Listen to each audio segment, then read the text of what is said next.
views and opinions expressed on any program are those of the producers and/or the persons appearing on the program and do not necessarily reflect the views and opinions of FRC Media, Bristol Community College, or the City of Fall River.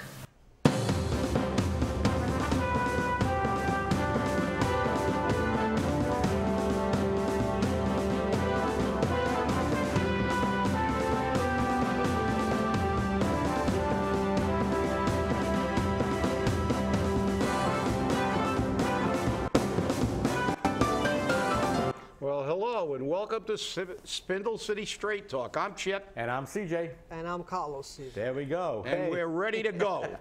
Okay. We had a little bit of a broadcasting issue. It kind of dropped us for a second on our live feed, but we are going forward. We're back on the air now. We're like bad pennies. We're back. I know. It's terrible. That's why you run to the phone? Yes. I saw you had like 15 seconds to run to the phone. The system wasn't set to handle us, but you know what? Breaking news in Fall River. I'm telling you now, it's all coming out. The city got slapped again this morning. The Attorney General finally slapped the city on the fact that they don't answer Freedom of Information Act requests. They violate the law. The police department has refused to answer the request of the Bay State Examiner in regards to the arrest of George Thompson last year. And they submitted a bill of $180 to the Bay State Examiner to pay for the records. Now, the state law actually has the fees set, kind of like they did to me on the request for the 100 salaries. And they fought them tooth and nail, and the Attorney General said it. Nobody ever does anything because Secretary of State Galvin, who's basically now proven himself to be useless because when people file complaints, he does nothing with them by his own admission, has turned around and finally answered the request of the Attorney General to stop forwarding those complaints over to her so she can enforce the law. So Fall River was the poster child for the enforcement of the law, who regularly and as a matter of recourse violates the requests of its citizens for information that they are required to provide. So needless to say, they're not happy about it. You can read part of the story in today's Boston Globe. Well, I don't understand why everybody is so surprised. I mean, you know, they violated the law they ignore us all the time. They don't care what we have to say about taxes or about, you know, they don't care. I know. You know, it's ironic. And we add to that the fact that, again, the great missing money. What happened to the money from the Housing Authority? First, the city says the Housing Authority didn't give them the money. The Housing Authority says, we have records, we gave you the money. Damn, again. Have we, I have to say this. I just don't know how any city councilor that has one brain cell could vote for a budget in this city. They have no idea where the money is. Every time you talk, well, there's another 200,000 missing. A few years ago, it was 1.5 million. We've had money missing, money not accounted for, and then, of course, we have the cushions that are built into everything. The city gets a bill for $200,000, and they say the bill's for $250,000. And Mr. Noon says, oh, that's a cushion. Really? Can you build in a cushion to your budget? If I get a bill, I can't say, well, I'm going to say, even though they're charging me $200, I'm going to put $250 because I'm going to run out of money. But that's the problem. They never run out of money because it's our money they're spending. And all they got to do after they put enough cushions in is come up with some new fees and taxes for us to pay. And that's the way we got where we are. And guess what? It's time to start sticking pins in those cushions. Actually, I think they're using voodoo dolls now when they're sticking the pins in there because every time they hit us with another tax or fee, click. Oh, and by the way, hey, voters in Fall River, we got another fee coming down for you. $5 a day to use the city boat ramps if you're non-commercial, or I believe it was $60 a year, and it's $30 a day if you're commercial, and $250 a year. I shouldn't say year, it's a season. But again, another fee. There's never been a fee that the city of Fall River didn't love. And this fee is being instituted by the mayor and the harbor master. Da, da, da, da. The harbor master, and we have more than one. We have like assistant, and we can actually have the government at its best. We can have as many harbor masters as they want, or assistant harbor masters at any point in time. So who knows when the boat races come? We may have like 200 or 300 harbor masters out there, you know, or assistant harbor masters. But you know, that's government at its best, and it's the last city council meeting, and Carlos could jump in now. You could see the difference in the attitude of the people. The people are fed up. Everywhere we go, none of us can walk into any kind of public establishment without being approached by, everyday people, or as Lou, I'll never live in the city of Fall River, Pacheco refers to them as the freeloaders. The freeload. We're all freeloaders. Yeah, we're all freeloaders. Carlos, you're a freeloader, huh? I have to say that other difference from a city council meeting from 2 years ago.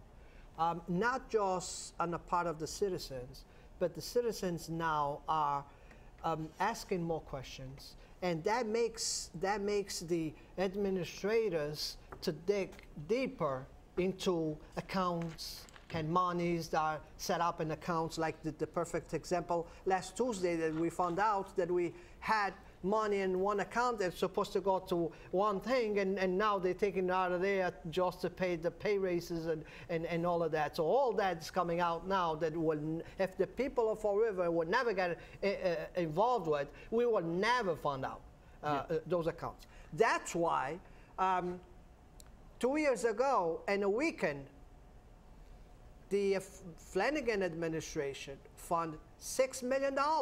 Remember that, CJ? Oh, yeah. On Friday, everybody had a pink slip to get fired. Yep. Okay? And comes the Monday, hey, we fund $6 million. It was in the cushion.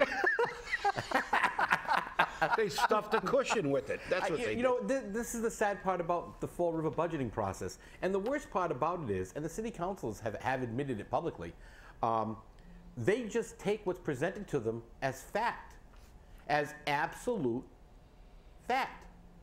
They don't really ask questions, and then when they vote for it, they turn around and say, oh, well, we had to. It was jobs. We had no choice. Our back was against the wall. I've heard this enough. And as I said, or was about to say before I got cut off by, the Royal Monarch's chief monarch in the city council meeting, you cannot do this, okay? You just cannot take things on face value. They approve things, and they don't look at what the law says. Oh, so-and-so said it's okay, so it's okay. Because that's what Fall River always does. And we see that today when the Attorney General came down and basically slapped them across the face and said, wake up, Fall River.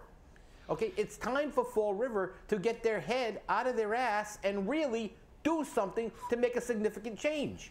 No, you're right. And that's the problem. And let's be perfectly honest here. They knew in many cases what they were doing, but it creates plausible deniability for them. They just blindly accept any kind of reason or BS that some department head or somebody throws them, any administrator, and they go, well, that's the way we. Well, that's not true. They've known for years. 1991, when we sued the city, and we got a sworn deposition under oath, the city admitted to using health care money for everything else except health care. I went before the council in 1992, read the depositions. We've gone before the council numerous times since then and told them that they mishandled money. As a matter of fact, at the last IAC meeting, Kathy Ann Viveris again said they still do it when I pointed out that the city should have $18 million in a health care account to play with. Had they done exactly what they are statutorily required to do with the employee money, which is keep health care money isolated and keep it in an interest-bearing account. Now, if they had done exactly what they were required to do with our money, this city would have $18 million surplus just in the health care fund. But they don't. They rob Peter to pay Paul. As Carlos said, they take money from here and they stick it in there. And then when money's needed over here, they'll grab it from some other place. And that's why our budget is a fiasco. And that's why we have to use the expletive word. We need an forensic audit. Oh, the FCC's coming. That's it. We're in trouble. That's it. Forensic audit, because we need to see if there's been compliance with laws. Because the fact is, you know, the mayor went on and said, "Oh, we can't say." No, forensic means criminal. No, it doesn't, as I said before. It just means an audit which actually looks at its applicability to law. And so, and that's the type of audit that we need in a city, because, you know, money that's being used, tax money, is either statutorily regulated or regulated by ordinance or regulated by other factors. You just can't take money from one place and willy-nilly throw it around. There are bid processes that are in city ordinance. There's statutory requirements on how to handle money. And those things are never followed in Fall River. Never followed in Fall River. That's just like the, you know, this complaint that just came down. They don't abide by the laws about freedom of information. They don't abide by the laws that require them to have a fiduciary responsibility for our money. And you know, they can say what they want, and they can say, like, this is a new revelation. But you know something? They've known it for a long time, as has we. But I got to say something, Carlos, before you jump, because you're right. People are beginning to change. I ran into a friend who was totally apolitical. He never, ever gets involved in politics. His attitude always was, hey, you know, it's not my, you know, it's not my job. I don't, you know. But he's been watching council meetings on a regular basis now, and he said, he actually thanked me and said, well, I want to thank all you people who go before the council and who give the message, because I am now interested and I see the council changing. And his words were really encouraging. He said, you people are making the council start to do their job for the first time. And that was really, you know, that's the greatest compliment that anybody can get, that we're actually affecting the public process. Yes, that's true. And just going back and about finding out how we run the money, I think it's on the best interest of the city to have somebody else taking a second look at the books. If I was an administrator, I would prefer to have somebody else outside my people to take a look at that. That's a perfect example when you go to a doctor and he finds something wrong with you. The first thing, he takes care of you, but the first thing he says is, I'm going to send you to a colleague to make sure that, you know, I'm right. And then we will follow from there. And people that are responsible for other people's, they need to have a second look at it, just to make sure that's right. If a doctor does that and he's supposed to care for you, and he says, oh, I found something wrong, but before I jump into a conclusion, I'm going to send you to somebody else for a second look, okay? It happened to you, happened to me, happens to everybody. So if I'm in charge of a big thing like that, that I cannot be seeing every single department and every single dollar, I would prefer to have somebody else taking a second look to make sure that whatever my people saying, I can put my stamp on it. No, you're 100% right, Carlos. But the problem is that only applies if you want to fix something. See, the city does not want a second look, because the revelation might come out when they get somebody to really look at the books that we are technically bankrupt and in receivership. When we did that audit in 91 into 92, that thing actually lasted over a year. We hired Ernst & Young, which is one of the premier, if not the best, one of the most highest rated accounting firms in the world, not only in the United States, in the world. We had a senior accountant come in who had actually done an audit of the entire state of Tennessee, where money went into the almost trillions of dollars. And I'll never forget, after he was here for like a day and a half, his words to us when we had our first meeting with him. He said, "In my career, I have never seen a city at this level of disarray. It's a disaster. They have slips in a drawer. Not half the stuff isn't on a computer." He said, this city is it's catastrophic the way they handle money. And even the arbitrator later who ruled on the case said, and I remember it, I don't even have to look at the arbitration, it's somewhere in my attic, but I'll never, those words are just burned into my memory. He began by saying, "There is no question that the city's books were in a total state of disarray." Well, guess what? They're still in a total state of disarray. I mean, just look at the council meeting. Mr. Nunes has never had an answer for anything. He never gets a number right. If he gives you a number, it changes the next day. We can't find the money from the housing authority. We've lost money, over the last. It's like, as I said, any councilor that can vote for this budget obviously has not been paying attention. We need to go to either a 112 budget or into receivership, because, I don't want to hear that if we go into a 112 budget, this will destroy these departments. It'll have a devastating impact. Well, how about laying off most of these departments? Is that a devastating impact? So it's baloney. The fact is that this budget should not be approved. We should go to a 112. Chip, this is the whole thing, all right? Back in 1991-92, the books were in disarray. Today, the books are in disarray. They're just a little more organized, so it's organized disarray. It's organized chaos. But when they're moving money around, and I pointed this out a few episodes ago, from one account to another, and I'm looking at these accounts and I'm going, how come they're moving money from the insurance reimbursement account? That's when there's an accident, property gets damaged, an insurance company pays the city. Why are they moving that to payroll? That doesn't belong in payroll. That goes to replace what was damaged. All right, but they do that. Now they're moving money from another insurance account to pay for $237,000 or $239,000 that the housing authority didn't pay but did pay. This is what we call misinformation. This is how we make the city council, who are all nimrods, they're nitwits, because everything they tell us is true. I mean, and that's always their excuse. Everything they tell us is true. Come on, everything they tell you isn't true. We know it. We sit there in the gallery and we laugh. Because you're like, you actually believe this? I have quoted them the law, I don't know how many times. And you know what? They don't want to hear it. You know why? I'm not a lawyer. I just played one on TV.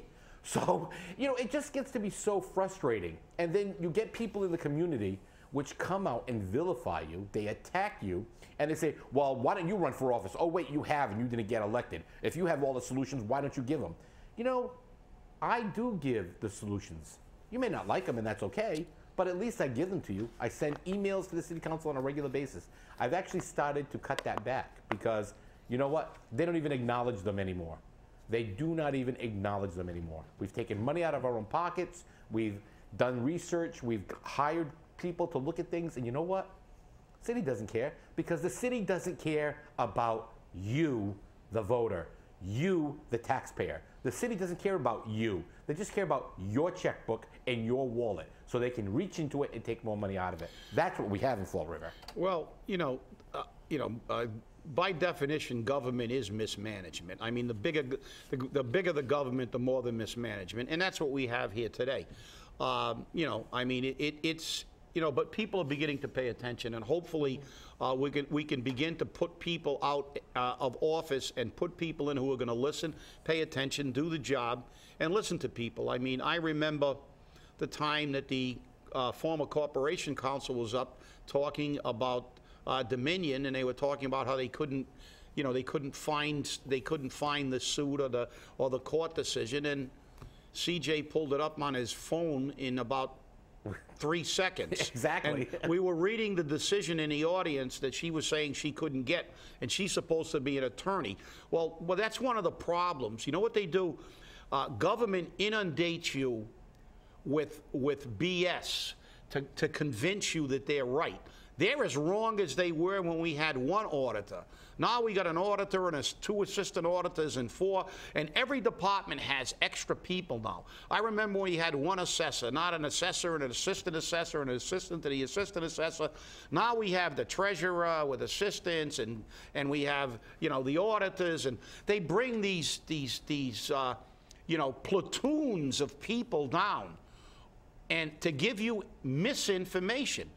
And they go, well, that's their ploy. They say, gee, this many people can't be wrong. Well, guess what? They've proven it.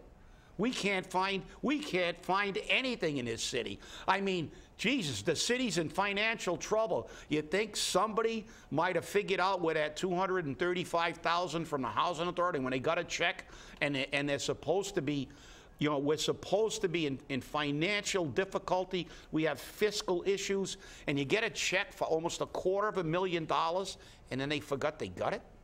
It's just like when they forgot they got the money from the employee trust fund and put it in theirs. They continue to mismanage, but it is not by stupidity. It is by design. They are running this city from hand to mouth, robbing Peter to pay Paul, and they have been doing it for decades, and now it's reached a level where there are just too many holes in the dike to stand there and keep sticking your finger in every hole as it pops out and taking money from here to there. We're done. The well is dry.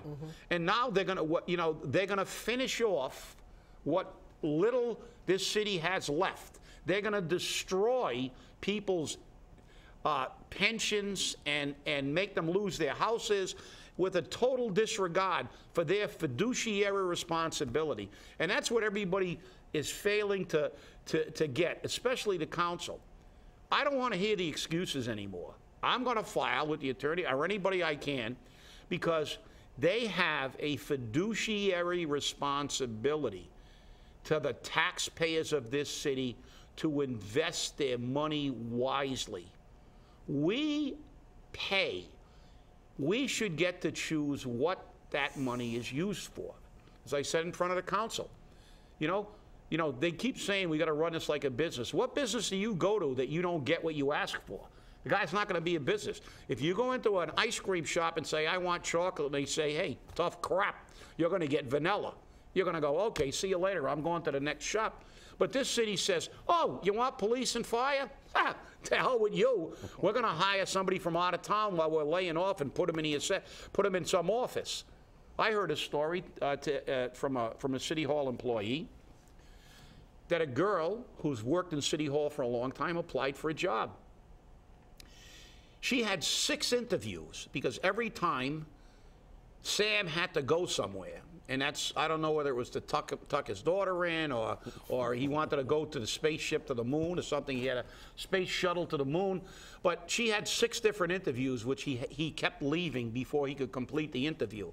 Then she left on vacation, and when she left on vacation, they hired someone that doesn't work for the city for that job. So we're laying people off. People are getting pink slips while we're hiring.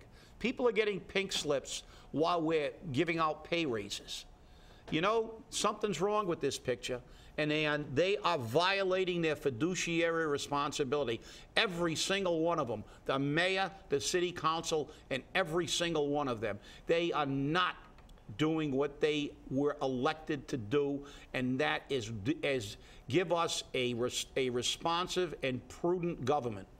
And at one of my visits at City Hall, which I spend a lot of time at City Hall lately, but I was speaking to a lady that got the pink slip. She worked for many years for the city. She got the pink slip, but on the same day, she was told that she needs to train somebody else for her job. So she's in the 2 week left work training somebody from outside that I came to find out has connections.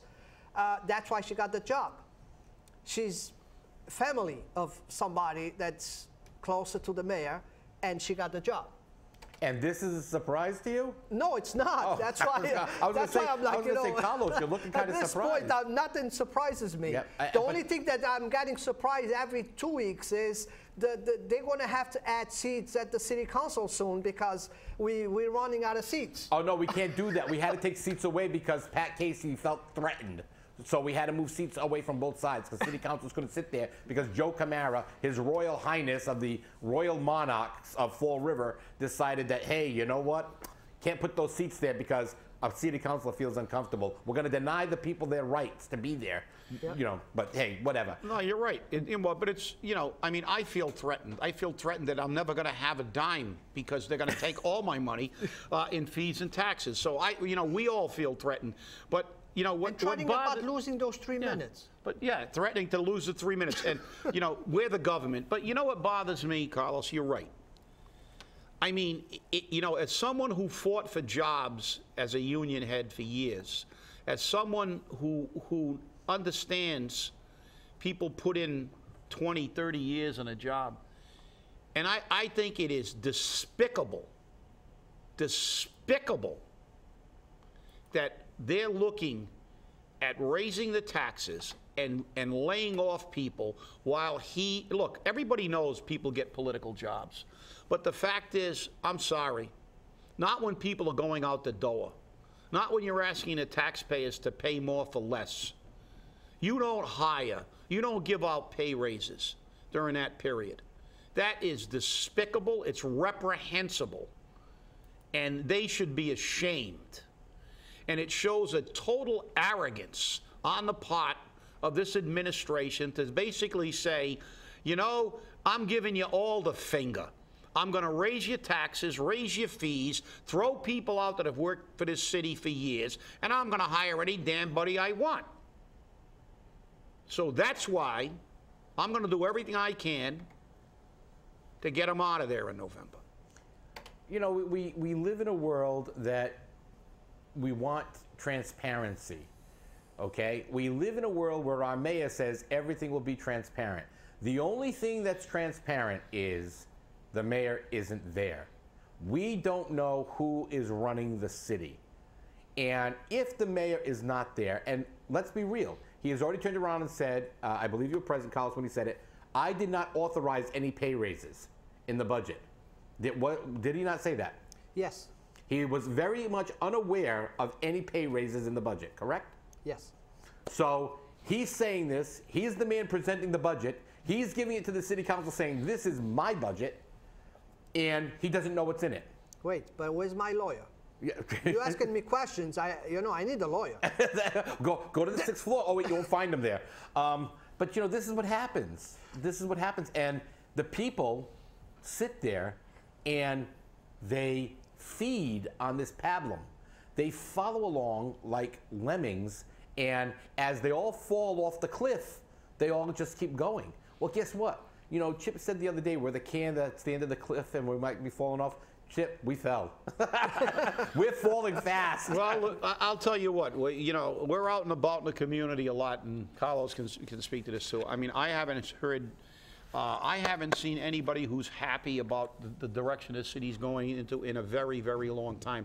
I have never seen, and I mean, this guy is beating one of his advisors, Bob Carrere, in becoming one of the most unpopular mayors in the history of the city.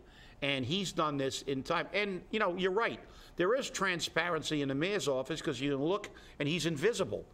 It's transparent. You can look right through to the windows that they replaced. I mean, the door is open. He's never there. The door is open. So. Yeah, well, the lights are on, but nobody's home. Exactly. Well, believe it or not, I mean, we're at the end of our show. We never have enough time. Oh, wait a minute. I hear the 3 minutes. Time to wrap it up. Wait a minute. Where's the gavel? Where's the gavel? It's always great being here and having you, letting you have us in your home. I have to say I have fun on Fridays here on the show. Yeah, this is one of the best shows. Hey, thanks for watching. We hope to see you again on Wednesday. And keep following us on Facebook because we post news there daily, so you'll know it. Thanks for watching. Have a great weekend. Bye-bye. Up the Rebels.